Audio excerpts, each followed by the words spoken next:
Welcome to the Milk and Cookies podcast. This is a super amazing podcast that has absolutely everything to do with American football and absolutely nothing to do with Milk and Cookies. My name is Alex. I'm today with Anthony and Frankie. Leon couldn't make it, but he'll be back most likely next week. So without further ado, let's jump into week 8. So the trade deadline is just passed as of yesterday, I believe, 4 p.m. 24 hours ago. Yeah, actually, just a little more than 24 hours ago. Not a whole bunch of movement. Biggest splash that I would say probably be Von Miller to the Rams. Yeah. As we can Unbelievable. also say now, the Rams honestly don't care about draft picks. They traded their first round, second round, still have their third, another third, their fourth, fifth, sixth, seventh gone, but they have 5 conservatory picks. The thing is, honestly, Anthony, like your claim there about that they don't care about the draft, I would not say that. I just think that their win now scenario is more important than their future. Because now you have Jalen Ramsey, Aaron Donald, and Von Miller on the same team. Just to beat a 44-year-old quarterback. You're right. Just to beat a 44-year-old quarterback. Who just so happens to still be playing at a high level. Who's still a top 10 quarterback and even a top 5. He might be the best quarterback in football right now. Could be. Should be. Maybe. We'll see. It's simple mistakes. Well, no. Let me ask you this: Who is Mike White? Certainly not. I don't know, man. Trevor Siemian. I don't know. Cooper Rush. That was a good low score. That was a good game. I mean, the Dallas game was interesting, but it also proved that the Vikings are kind of a fluke team right now. The Vikings, as soon as I think they're going to turn a corner, they don't. I mean, what? They started out 0-3 to go 3-3 and then to go to 3-4 after losing to a backup quarterback at home. And you had the lead too. You had the lead. Yeah, it's not a good scenario to be in, but that wasn't the only game in which a backup quarterback beat a team that they weren't supposed to. I'm sorry that I'm gonna upset both of you, but Mike White beating the Bengals and Trevor Siemian beating the Bucks. I mean, do you think that the Vikings head coach is in the hot seat? I think Mike Zimmer should be fired. I'm surprised he hasn't been fired. No question, Mike Zimmer's on the hot seat. He has been in the hot seat since the 2018 season with the Minneapolis Miracle happened. Yeah. Let's be honest. He's only made the playoffs 3 times in 7 years. It's probably going to be 3 times in 8 seasons. Yep. With talented of a roster offensively as there is in the NFL, and you can't score more than 16 points against a banged up Cowboys team. I wouldn't even call them banged up. Their only missing major player was Dak. Their defense still was perfectly fine. So their defense is much improved, but with an offense that has their defense has been most improved. With an offense that has Kirk Cousins, Dalvin Cook, Adam Thielen, Justin Jefferson, KJ Osborne, Amari Cooper. Yep. Amari Cooper doesn't play in the Vikings. Oh, no, I thought you were talking about the Cowboys. Pay attention. Yeah, pay attention. I thought you were talking about the Cowboys, though. You should score more than 16 points if you're with that offense. I'm sorry. You should, consistently. You should be scoring in the 20s every single game with an offense like that. And the thing is that their defense really isn't. It's not that bad either. Like it's not a pushover defense. The Vikings. Yeah, the Vikings defense is not a pushover team, at least defensively. Like and then you got Patrick Peterson also. Yeah, Patrick Peterson is a good veteran to have, especially to boost up some of the younger talent. But, I mean, they shouldn't be losing games like that, especially the Vikings, to which that they lost against Arizona. What? They have Baltimore this week. Mm-hmm. Oh, dear Lord. That should be interesting. Minnesota's in for a rough week. Another one. I feel bad. Jets had a good game, a surprising game. A surprising close game. And there was no I saw your story, Frankie, and I'm like, oh dear, I don't want to check the score now. No, you probably it was probably best that you didn't. Here's the thing: it's terrible. As terrible of a loss that this was, I'm not really mad because this happens to teams across the league. How many? Yeah, you lose out one game. How many times did Miami beat New England? Has Miami beaten New England over the years? And then they put up a clunker the next week. See, Week 17, 2019, we were 4-11 going into the final week. We beat the Patriots remember that in New game. England. We ruined them at being number 1 to have them lose to Tennessee. That was a great game. I remember that game.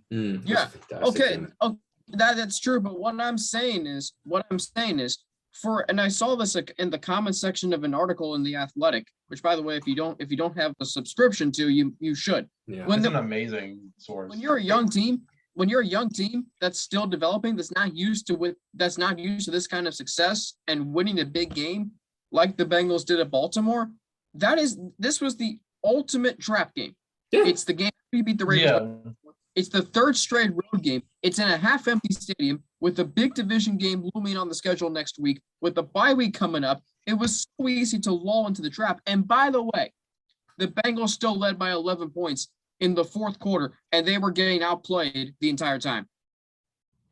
I mean, you're completely right. It was just a big recipe for disaster, honestly. I mean, there was no way else to look at it. It was a good game, though. Like, it was showed up. It was an offensive shootout. It was an offensive shootout on both sides, but the thing is that looking back on it, like, who would have seen a backup quarterback on the Jets coming in and beating at the time, the first. I thought we were going to see Joe Flacco. I wish we would have seen Joe Flacco. Yeah, looking back on it. No, although here's the thing. What the Jets did, and thinking back to the film of the Patriots game in Week 7, if you saw what they did offensively, it was just check down, crossing route, whatever. They weren't going over the top. And the Bengals defense, for whatever reason, just, the Jets took what the Bengals defense gave them. Yeah. The Bengals wasn't aggressive. Yeah, they had 2 sacks. Give me a break. Because there was no pressure. There was no sense of urgency in tackling. They missed 15 tackles in the game. I didn't even need to watch the film of the game again because I knew what I was going to see. Missed tackle here, wide open lane here, whatever. It was just frustrating. Backup quarterback. Hey, at least Cincinnati won. The college football team. Oh, yeah. You know what? Don't get me started on that because the college football playoff committee is a bunch of malarkey. It's corrupt, is what it is. Yeah, I mean, Cincinnati, they still beat a team by 20-ish, roughly.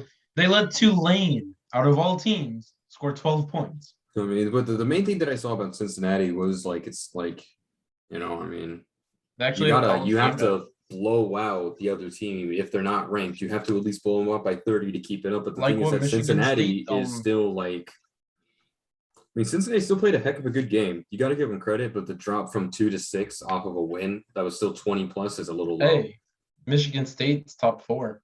Michigan State is at number 3. As they should be. Kenneth Walker is a name to remember. Kenneth Walker should be looking at the Heisman as of right now. I watched that game, and my cousin, he is in Michigan's band, but I'm a State fan. Of course you are. I was at work watching that game, and it was a heck of a good game. I thought, yeah, it was a good game. Michigan just can't hold the lead. Anybody see Clemson beat Florida State? Yeah, that was just sad. Oh, what's your one nice thing you got to say about Clemson, Alex? That Clemson played good despite them never actually being a dynasty.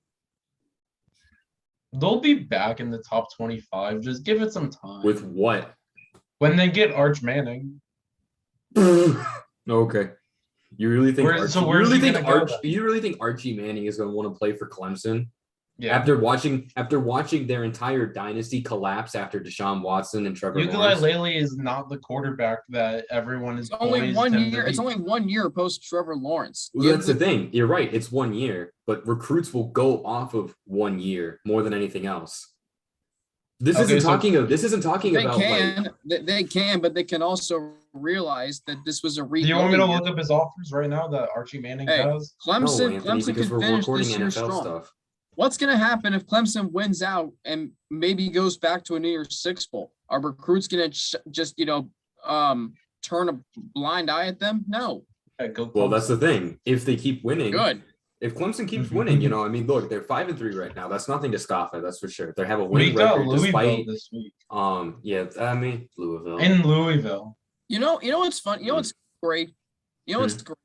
Can you imagine being Alabama and you lose to Texas A&M and the committee goes, So be it. We'll put you number 2. You're good.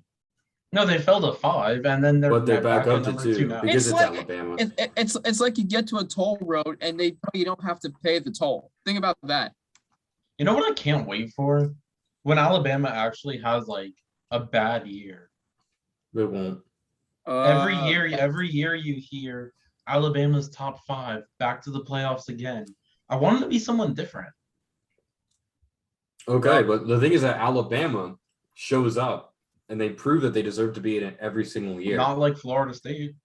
What's it? Sane had an upset win. That honestly was not actually seeing I that called gonna it. happen. You did call it. So did Yeah. Leon. I didn't think that was actually going to happen. So I give Saints credit for that. But typically rivalry. Tom Brady did not look great on Sunday.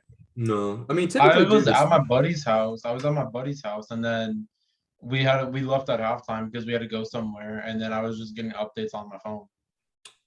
Yeah, I mean honestly, man, it's those weird rivalry games that are always the ones that are the ones that We got a bye. We got it at the right time.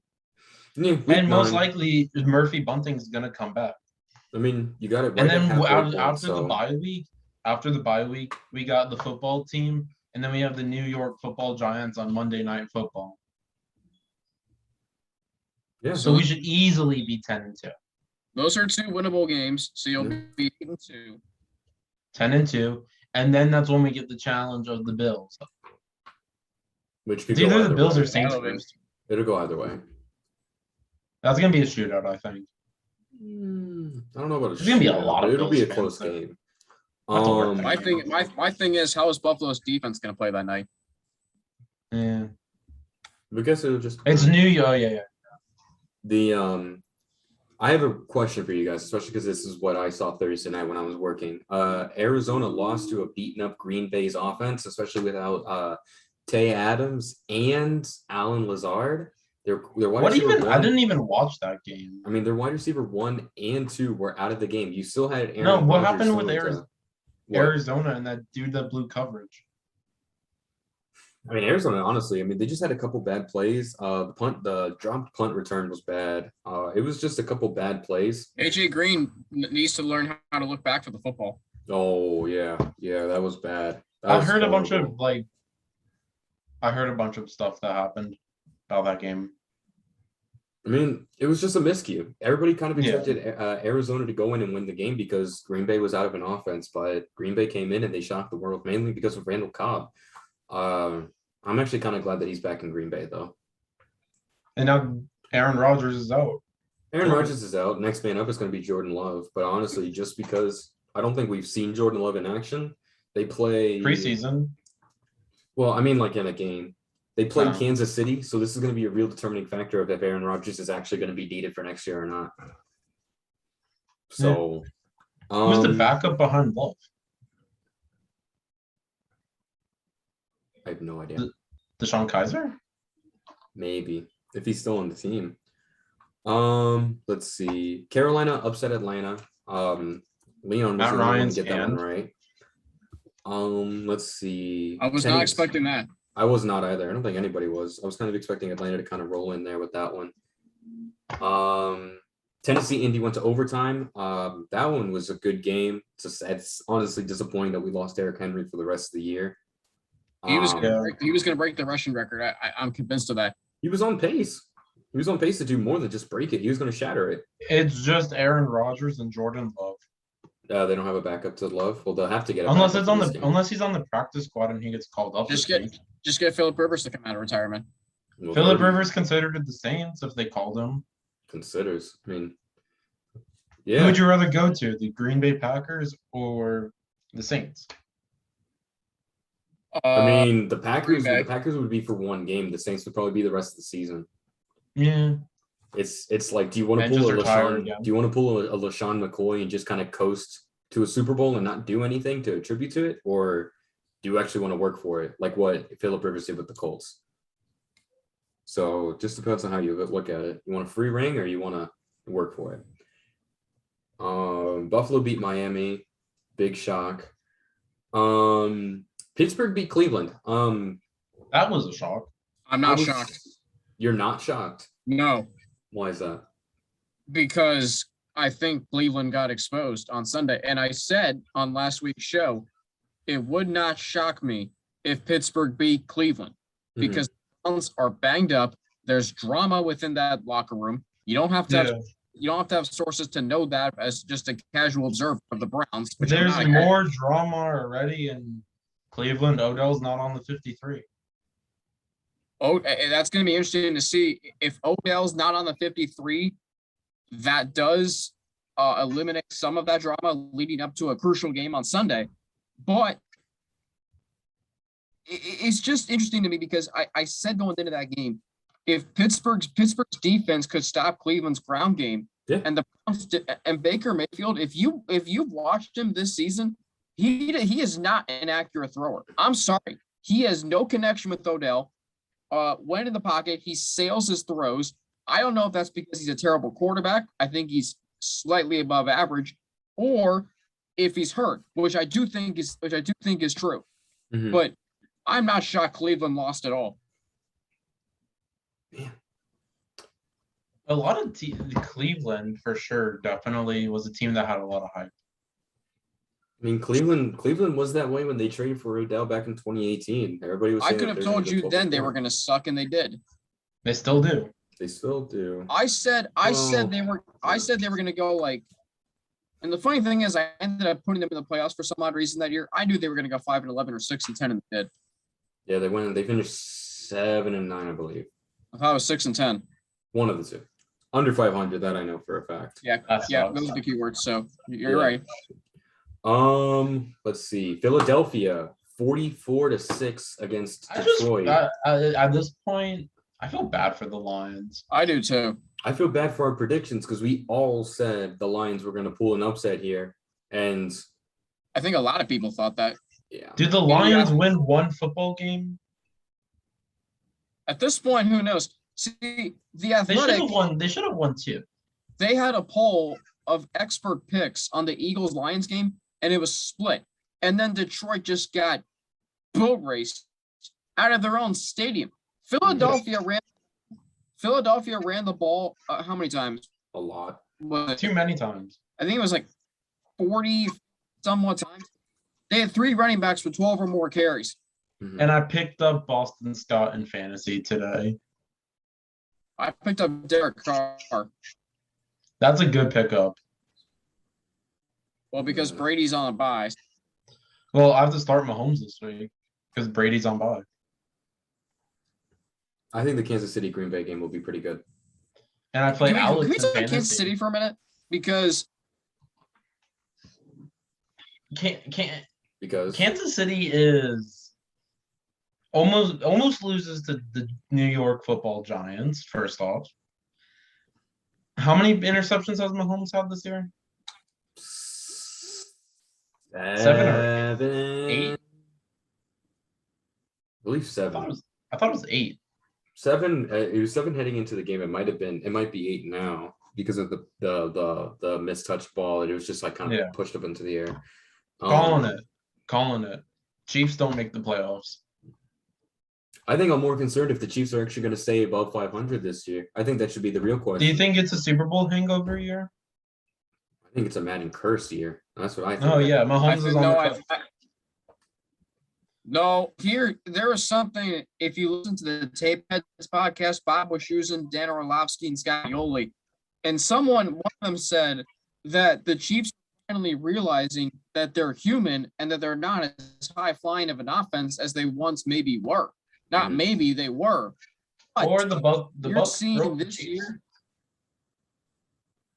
They did, and Kansas City's offense. It's like they've had some games where Mahomes has 400 yards passing, or the Chiefs put up 42 points offensively. But here's the thing: has it looked easy at any point for them this season? No, they struggled in the majority of their games. There's been no games that there was a clear blowout. They've all been hard fought. That's the problem. Besides them when they played the Eagles. But even then, 12 points, I wouldn't even consider a blowout. Even when they played Philly, it was a 12-point game. Yeah. Yeah. It was more than one score, but it definitely was not a blowout. Philly still kept their head down. But no, Kansas City should definitely be worried about their season this year. It's not Is Andy Reid in the hot seat? Of course not. No. He'll be there he's reading off the playbook like it's a menu. I mean, if You know it's true. You know it's true. yeah. I mean, if this continues for the next 2 years, then I would say maybe Andy Reid is in the hot seat. But as of right now, no. The one thing that I think people should be worried about is Eric Bieniemy's chances of actually getting a head coaching spot, especially To because the Raiders. as of right now, that offense not being able to move, it is not any specific players. They have Tyreek Hill, they have Travis Kelce, they have Patrick Mahomes. You know, Yeah, everyone. they have a pretty stacked offense Clyde already as it Edwards-Helaire. is, and now they put up 20 points against a beaten Giants defense. I mean, I wouldn't. If chalk you look up at to it just in my performance. book, if you look at this game for the Giants, only allowing Kansas City to put 20 points up, I look at that as a win. I mean, especially because it was also at Kansas City. Yeah, the Giants lost, but they should consider this a moral victory that they would still stay within What was 3 the final points. score? 20-17. 23-20? I mean, it is.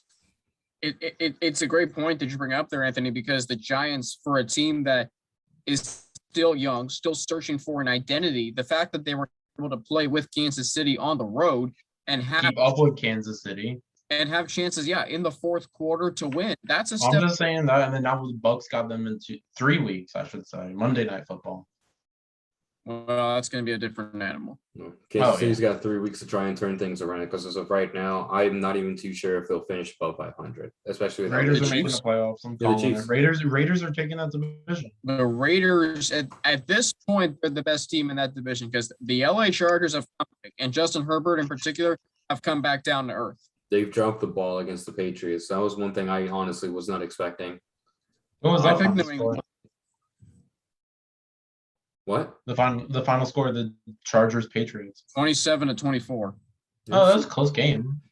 Yeah. It was a close game, but again, and I will tell you this right now, I don't want to face New England if they're playing like this. New England sits at 4-4 this week, going to the Panthers. They finally Here's the figured it thing. out, and I think the Patriots fans should be excited. Obviously, not as hyped as what they were when Tom Brady was around, but I think they should still be excited at the fact that they started off really slow under Mac Jones, and they've picked up quite a bit of steam. So And Mac Jones is clear as day the future. They're a potential. fumble. You think about the games they've lost. What? A fumble inside the 5-yard line, and a missed field goal by Nick Foles, a pass that was batted down at the line of scrimmage. Jones, who was 31 of 40 that night against Tampa Bay, and then another game they lost against Dallas. Mac Jones made one bad throw, and it was a pick six of the best cornerback in football. Yeah. the and now New Patriots and now New England are, What's their upcoming schedule like? I know they have Carolina this week, Cleveland next week. So that should be 2 wins for them. I don't. Yeah, I don't so know what they'll their be- Or schedule is like for actually 1-1. that. I could. I They can't lose wait to till the they play Panthers. Buffalo. No, they're beating Carolina. Carolina's awful. They're gonna, or I shouldn't say awful, but they're not very good. New England, Buffalo, Monday Night Football in a few weeks is going to be phenomenal. Yeah. Mhm. It's a shootout in that division. Buffalo did not look great on Sunday. No, they didn't. There's a lot of mistakes on the offensive side of the ball. The Dolphins could have taken hold of it and played to the advantage of it, but no. I'm worried about this franchise. Genuinely worried. Like, You're just now coming to that realization. no, or have I've you been worried about it for quite a bit of time, but I'm just saying, like, this Since franchise 2017. is crashing down to earth. Welcome to bad. how I felt when the Bucks sucked. Yeah. So, and now you know that it wasn't Jameis's fault. It was some of Jameis's fault. It was the head coaching's fault because look what he can And do for the Jameis. Saints. Jameis had 103 picks in 63 games. Crazy that Florida has 3 NFL teams, and before Tom Brady arrived, none of None of them Very were good. good. None of them were good. And then, Um, the Jaguars never been good. Never. Well, Jaguars were good in 2017 when they had their fluke season. they where had went some 12 good and years. 4. They had some good seasons in their early years. They did. Blake They did. Bortles. I remember Blake Bortles. Blake Bortles. He is. Where is he? Isn't he the Rams backup? I think he's the Rams backup with John Walford. The Rams back up with Matthew Stafford. Matthew Stafford and John Wolford. Speaking of the Rams, Rams blew out Houston. Not a surprise there. Darrell Henderson had a nice game. Yes, he did. San Francisco Do you beat think Chicago. You think if Matthew Stafford went to any of the other teams in the NFL, he would have been this good still? Matthew Stafford has always been a fantastic quarterback. He was just trapped on the Lions. I think he's been given a gift because he's been given a team like the Rams. You ready for this? Jared Goff has never won a game in the NFL when his head coach is not Sean McVay. Yeah, you're completely correct. Like, just think, number one overall pick, and you haven't won a game without this specific head coach. Yeah, that's just like it goes to show that that there are cases that the head coach makes the player, and that is just one specific case that Jared Goff was made good because of Sean McVay's playbook. Anyhow. Let's see. We were talking about New England. Seattle, beating up Seattle, beat Jacksonville. That's a big win for them. It's a big win for Seattle. Because Russell Wilson's going to come back. Yeah. And it keeps them in contention for one more week. And they're also in bye week too, so they have a little bit more time to get things ready to go. If only they had won. I mean, you think about, so you know how there's two sides to every story. The world was on fire when they were 2-5. Okay. So they played 3 games without Russell Wilson. They went 1-2, and the 2 games they lost were each by 3 points. And they very easily could have won both those games. They could have. Geno Smith is not a terrible backup. It was just honestly just like any other play calling. Just sometimes it's just one extra play. It just takes, a missed throw or, running it into the end zone on the 1 yard line. It just depends, like that could be the difference of an entire game. So Denver beat Washington. Nobody got that right. No surprise there. Nobody. Who did I pick to win? Who did I pick to win that game? We all picked Washington. I think if Fitzpatrick wasn't hurt, would Washington be good? Not like fantastically good. I don't think they would have a couple wins under their belt. I would say maybe 500 on a good day, but then again, they're 3-5 right now. I would say Fitzpatrick maybe would have gotten them 1 extra win at most. So 4-4. About. We already talked about Dallas. We already talked about Kansas City. Talked about. Yeah, we pretty much got through all 15 games for the week. Is there anything else? It was an interesting week though. Yeah, it was. San Francisco looked good, I thought, against Chicago. They looked better. Well, it's Chicago, for crying out loud. Chicago's defense is still relevant, and their offense is slowly getting their motor running. But San Francisco needed this to stay competitive in the NFC West. Same thing with Seattle. Those were must-win games because it makes them look nice sitting in the playoff picture. I mean, they're not in it as of right now, but you never know. They might come back into it later on. I mean, Deshaun Jackson's hopefully going to be a Raider. I mean, I wouldn't be surprised. It wouldn't shock me if they went after him, and they should. If Odell gets released, which the Saints tried getting Odell, but that didn't happen. Odell and Deshaun in Vegas. I mean, dude, the Patriots tried to get Brandon Cooks too, but they failed. I feel bad for that man. He's Brandon Cooks. Brandon Cooks should have been the man to leave Houston, not Mark. And Deshaun. I don't feel any remorse for now Deshaun's kept on the freaking roster. I don't feel any remorse for Deshaun. Deshaun Watson still makes $10 million sitting in his living room. Doing that contract. Exactly. Imagine living that kind of life. I do not feel any remorse. Imagine being for him. Josh McCown is on the practice squad of a team right now, and he goes back and forth from different state to state to coach his son playing football, but yet still makes his money. Good for him. You can't complain about that. You're still making a living, but also you're going to be there to have a family, man. Why not? What's wrong with that? Yeah. Fly equals fly. What else? That's really it. That's pretty much it. Yeah, I think it's time to get some. So anyhow.